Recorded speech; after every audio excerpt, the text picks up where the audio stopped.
بسم اللہ الرحمن الرحیم الحمد للہ رب العالمین والصلاة والسلام علی سید الانبیاء والمرسلین سیدنا و نبینا و مولانا محمد وعلی آلہ واصحابہ اجمعین اما بعد فاعوذ باللہ من الشیطان الرجیم بسم اللہ الرحمن الرحیم الف لام میم ذلک الکتاب لا ریب فیہ ھدی للمتقین الذین یؤمنون بالغیب ویقیمون الصلاة ومما رزقناہم ينفقون والذین یؤمنون بما انزل الیک وما انزل من قبلک وبالآخرۃ هم یوقنون اولئک علی ھدی من ربہم واولئک هم المفلحون صدق اللہ العلی العظیم۔ محترم علماء کرام، بزرگان ملت، نوجوان ساتھیوں، پیارے بچوں، آج کی یہ محفل تفسیر قرآن کے عنوان سے منعقد ہوئی ہے۔ اسی مناسبت سے میں نے قرآن پاک کی سورہ بقرہ سے شروع کی چند آیتیں تلاوت کی ہیں، جن میں اللہ جل شانہ نے خود قرآن پاک کا تعارف کرایا ہے۔ ارشاد فرمایا الف لام میم ذالک الکتاب لا ریب فیہ، یہی کتاب ہے جو کتاب کہے جانے کے لائق ہے، اس کتاب میں کوئی شک نہیں، یہ اللہ سے ڈرنے والوں کے لیے ہدایت ہے۔ اللہ سے ڈرنے والوں کی پہچان کیا ہے؟ الذین یؤمنون بالغیب ویقیمون الصلاة ومما رزقناہم ينفقون، جو غیب پر، اندیکھی چیزوں پر ایمان رکھتے ہیں، نماز قائم رکھتے ہیں، نماز قائم کرتے ہیں، اور اللہ نے جو کچھ ان کو دیا ہے اس میں سے خرچ کرتے ہیں۔ والذین یؤمنون بما انزل الیک وما انزل من قبلک وبالآخرۃ هم یوقنون، اور یہ وہ لوگ ہیں اللہ سے ڈرنے والے کہ جو اس کتاب پر بھی ایمان رکھتے ہیں جو آپ پر نازل ہوئی، اور ان کتابوں پر بھی ایمان رکھتے ہیں جو آپ سے پہلے انبیاء علیہ السلام کے اوپر نازل ہوئی۔ پھر فرمایا کہ یہی لوگ جو ان صفات کے حامل ہیں وہ اللہ کی طرف سے ہدایت پر ہیں، اور وہی لوگ ہیں کہ جو کامیاب ہیں۔ میرے بھائیوں، بزرگوں، میں کسی خاص آیت کی تفسیر کرنے کے بجائے آج چاہتا ہوں کہ آپ کے سامنے قرآن پاک کے جو حقوق ہیں اور قرآن کے سلسلے میں جو مسلمانوں کی ذمہ داریاں ہیں، مختصر الفاظ میں ان کو بیان کروں۔ قرآن کا سب سے پہلا حق یہ ہے کہ اس کے کتاب الہی ہونے پر ہمارا ایمان ہو، کہ قرآن اللہ کا کلام ہے جو اس نے بندوں کی ہدایت کے لیے آخری ہدایت نامہ کے طور پر اپنے آخری پیغمبر حضرت محمد رسول اللہ صلی اللہ علیہ وسلم کے اوپر نازل فرمایا۔ قرآن اللہ کا کلام ہے، اللہ کی کتاب ہے، اور اس کے کتاب الہی ہونے میں ذرہ برابر شک نہیں ہے۔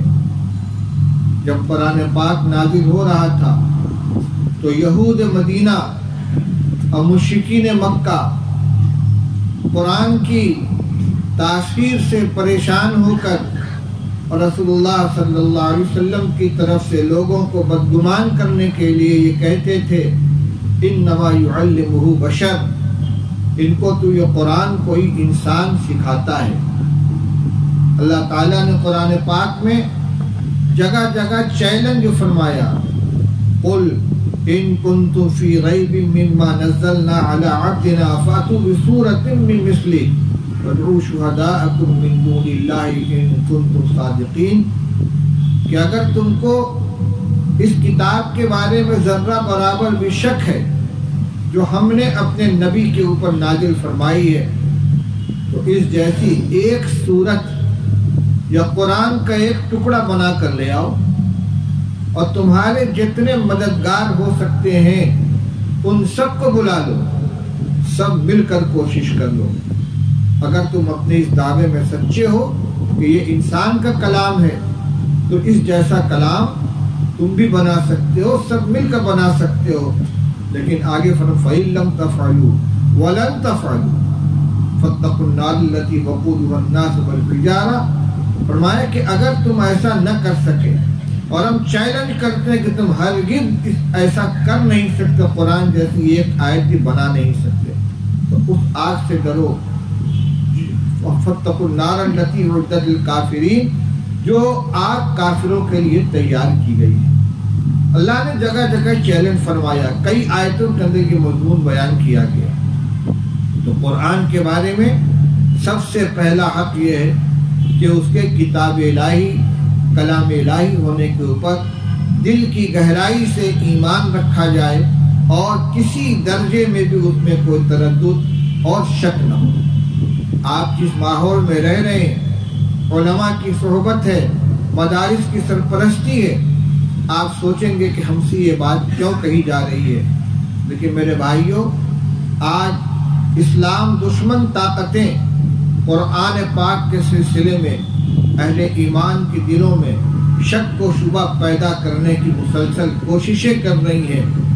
مغرب کی یونیورسٹیوں میں ان مضامین کے اوپر محنت کی جا رہی ہے، قرآن کے بارے میں تشکیک، شک پیدا کرنے کی کوشش کی جا رہی ہے، لیکن قرآن اللہ کا کلام ہے اور قرآن کا یہ چیلنج برقرار ہے، انشاءاللہ قیامت تک رہے گا۔ اس لیے کیسے ہی حالات ہو جائیں لیکن قرآن کے کلام الہی ہونے میں ذرہ برابر شک نہ ہو۔ تو پہلا حق قرآن پاک کا یہ ہے کہ ہم اس کے کتاب الہی ہونے پر ایمان رکھیں۔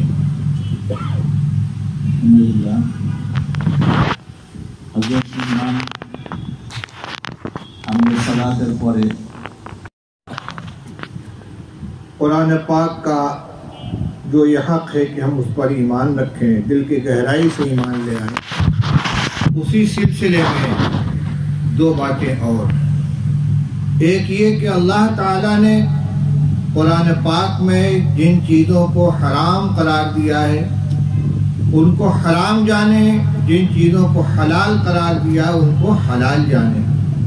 مثال کے طور پر ارشاد فرمایا احل اللہ البیع وحرم الربا، کہ اللہ نے خرید فروخت کو، تجارت کو حلال قرار دیا ہے، جائز قرار دیا ہے، اور سود کو حرام قرار دیا ہے۔ فرمایا انما الخمر والمیسر والانصاب والازلام رجس من عمل الشیطان فاجتنبوہ، شراب، جوے کے تیر، بتوں کے چڑھاوے، یہ سب کے سب گندی چیزیں ہیں، شیطانی کام ہیں، ان سے بچو اگر تم کامیاب ہونا چاہتے ہو۔ اسی طرح اللہ تعالیٰ نے قرآن پاک کے اندر جن چیزوں کو حرام قرار دیا ہے ان کو حرام جانے، اور جن چیزوں کو حلال قرار دیا ہے ان کو حلال جانے۔ عمل کے اعتبار سے اگر کوئی کوتاہی ہو جائے وہ معاف ہو سکتی ہے، لیکن عقیدے کے لحاظ سے قرآن نے جس چیز کو حرام قرار دیا ہے اگر ہم اس کو حرام نہیں مانیں گے تو ایمان چلا جائے گا، اور جس چیز کو حلال قرار دیا اگر اس کو حلال نہیں مانیں گے تو ایمان چلا جائے گا۔ اسی طرح اللہ نے جتنے احکام دیے ہیں، جن کاموں کو کرنے کا حکم دیا ہے قرآن پاک کے اندر، ان کو بجا لانا، ان پر عمل کرنا، اور جن چیزوں سے منع فرمایا ہے ان سے اپنے آپ کو روکنا، چاہے ان کا تعلق عبادات سے ہو، چاہے معاملات سے ہو، چاہے اخلاق سے ہو۔ اللہ تعالیٰ نے صاف لفظوں میں کہیں اس کا اظہار فرمایا کہ اللہ تمہیں اس بات کا حکم دیتا ہے، ان اللہ یأمرکم ان تؤدوا الامانات الی اہلہا، اللہ تمہیں حکم دیتا ہے کہ امانت والوں کی امانت ان کو پہنچاؤ۔ فرمایا یا ایھا الذین آمنوا اوفوا بالعقود، اے ایمان والو اپنے وعدے کو پورا کرو۔ فرمایا ان اللہ یأمر بالعدل والاحسان وایتاء ذی القربى وَيَنْهَى عَنِ الْفَحْشَاءِ وَالْمُنْكَرِ وَالْبَغْيِ يَعِظُكُمْ لَعَلَّكُمْ تَذَكَّرُونَ۔ اللہ تعالیٰ تمہیں حکم دیتے ہیں انصاف کرنے کا، دوسروں کے ساتھ اچھا سلوک کرنے کا، اور رشتہ داروں کو، قرابت داروں کو دیتے رہنے کا، اور تمہیں منع فرماتے ہیں بے حیائی سے اور منکرات سے اور ظلم کرنے سے۔ کچھ چیزیں ہیں وہ جن کا حکم دیا، کچھ چیزیں جن سے منع فرمایا۔ تو جن کاموں کو اللہ نے کرنے کا حکم دیا، قرآن کا یہ حق ہے کہ ان کو بجا لایا ہے، اس کو اپنی زندگی میں داخل کریں، اور جن چیزوں سے منع کیا ان سے اپنے آپ کو روکیں۔ یہ تکملہ ہوا قرآن پر ایمان کا۔ اس کے بعد دوسرا حق یہ ہے کہ ہم قرآن کو پڑھیں۔ قرآن پڑھنے کا سب سے ابتدائی درجہ اور جو سب کے لیے ضروری ہے وہ یہ ہے کہ قرآن پاک کی تلاوت کر سکیں، ناظرہ پڑھیں، یا اگر نابینا ہے یا پڑھنا لکھنا نہیں جانتا، لکھی ہوئی بھی چیز پڑھ نہیں سکتا، تو دوسروں سے سن کر کم از کم اتنا قرآن پڑھنا ہر شخص کے اوپر اور یاد کرنا فرض عین ہے، جس سے نماز ادا ہو سکے۔ نماز میں سورہ فاتحہ کا پڑھنا واجب ہے، اس کے ساتھ سورتوں کا ملانا واجب ہے، اور مطلق قرآن کا نماز میں پڑھنا فرض ہے۔ اگر قرآن نہیں پڑھنا جانتا، یاد نہیں کیا ہے، تو اس کی نماز ہی نہیں ہوگی۔ اور اس کے آگے پورے قرآن پاک کو کم از کم ناظرہ کے طور پر کہ دیکھ کر تلاوت کر سکیں، ہر فرد کے ذمہ ضروری ہے، ہر سرپرست کا کی یہ ذمہ داری ہے کہ اپنے بچوں کو کم از کم ناظر قرآن پاک پڑھائے۔ پھر قرآن پاک کی تلاوت کرنا۔ آج مسلمانوں کی زندگی سے تلاوت نکل رہی ہے۔ قرآن پاک کی تلاوت وہ عظیم عمل ہے جو اللہ سے تعلق پیدا کرنے کا سب سے بہترین ذریعہ ہے۔ حدیث میں آتا ہے کہ رسول اللہ صلی اللہ علیہ وسلم نے ارشاد فرمایا کہ دلوں کے اوپر بھی زنگ لگ جاتا ہے جیسے لوہے پر پانی لگنے سے زنگ لگتا ہے۔ تو صحابہ نے پوچھا یا رسول اللہ، دل کے زنگ کو کیسے دور کیا جائے؟ آپ نے فرمایا کہ موت کو کثرت سے یاد کرو اور قرآن پاک کی تلاوت کرو۔ قرآن کی تلاوت کرنے سے دل کا زنگ دور ہوتا ہے، دل کا میل کچیل دور ہوتا ہے، گناہوں کی وجہ سے جو دل پہ زنگ لگ گیا وہ ختم ہوتا ہے۔ آج معمول یہ ہے کہ رمضان مبارک میں تو لوگ 1 2 3 4 اور ہمت ہو تو اس سے زیادہ قرآن پڑھ لیتے ہیں، لیکن اس کے بعد پورا سال گزر جاتا ہے، قرآن پڑھنے کی توفیق نہیں ہوتی۔ قرآن کا یہ حق ہے کہ روزانہ ہم اس کی تلاوت کریں۔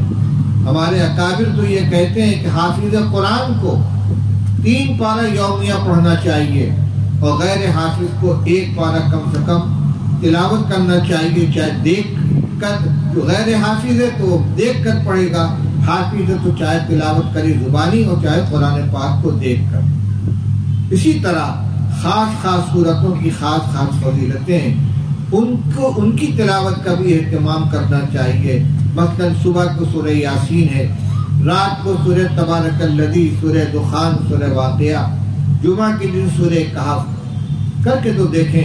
قرآن پاک کی تلاوت کے ساتھ اگر دل کو جوڑ پیدا ہو گیا، اس سے جو لذت اور جو سکون حاصل ہوگا وہ کسی اور چیز سے حاصل نہیں ہوگا۔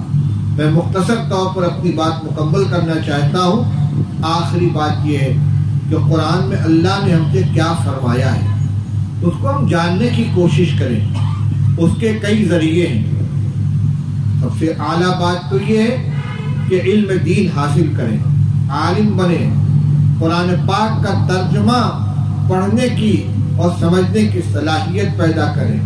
ہر معاشرے میں، ہر محلے میں کم از کم کچھ علماء کا ہونا ضروری ہے کہ جو قرآن پاک کو اور اس کے احکام کو سمجھ سکیں اور دوسروں کو بتا سکیں۔ لیکن اگر یہ نہیں ہو سکتا تو کم از کم 2 کام میں سے 1 کام ضرور کر لیں۔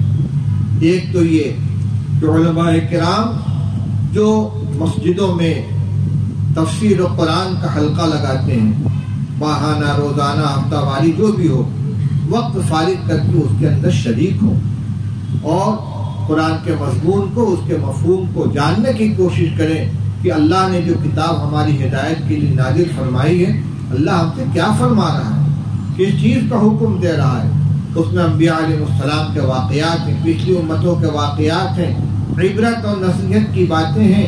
اللہ نے اپنی قدرت کے مظاہر بیان فرمائے ہیں، اپنی توحید کے دلائل بیان فرمائے ہیں۔ پڑھیں گے تو سنیں گے تو ایمان کے اندر قوت پیدا ہوگی۔ اور اسی طرح مستند علماء کرام کے جو تراجم ہیں، تلاوت کے ساتھ ساتھ تھوڑا ہی تھوڑا حصہ قرآن پاک کا ترجمے کے ساتھ بھی دیکھنا اور پڑھنا شروع کر دیں، اس کی عادت ڈال لیں۔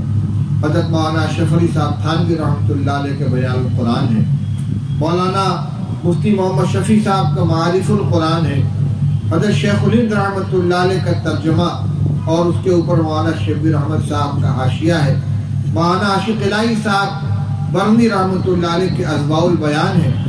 آپ کے ملک میں آپ کے علماء نے بنگلہ زبان میں جو قرآن پاک کے ترجمے کیے ہیں، مستند اور صحیح العقیدہ علماء کرام کے تراجم کو دیکھیں، قرآن سے ربط پیدا کریں۔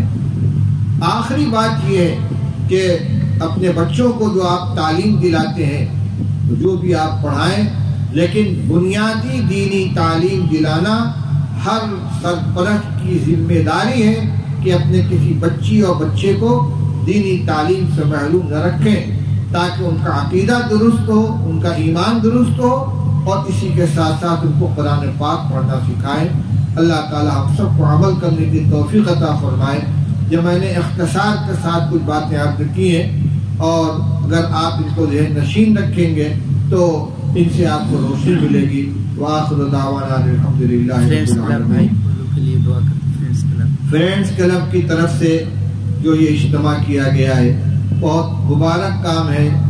دنیا کے کلب والے اپنی دنیاوی تقریبات اور ثقافتی پروگرام کے لیے اجتماعات کرتے ہیں۔ اللہ نے ان ایمان والوں کی اس کی توفیق عطا فرمائی کہ انہوں نے قرآن پاک کی تفسیر کے لیے یہ محفل سجائی ہے، اجتماعات تیار کیا، اس کے مصارف برداشت کیے۔ اللہ تعالیٰ ان کے اس عمل کو قبول فرمائے، ان کی ارادوں میں قوت پیدا فرمائے، اور مزید اس طرح کی خدمت کرنے کی توفیق عطا فرمائے۔ ابھی تمام حضرات تشریف رکھیں، مفتی مزار الرحمان صاحب کا بیان ہوگا، ان کے بیان کو سننے کے بعد آپ حضرات تشریف لے جائیں، اور اخیر میں دعا ہوگی انشاءاللہ۔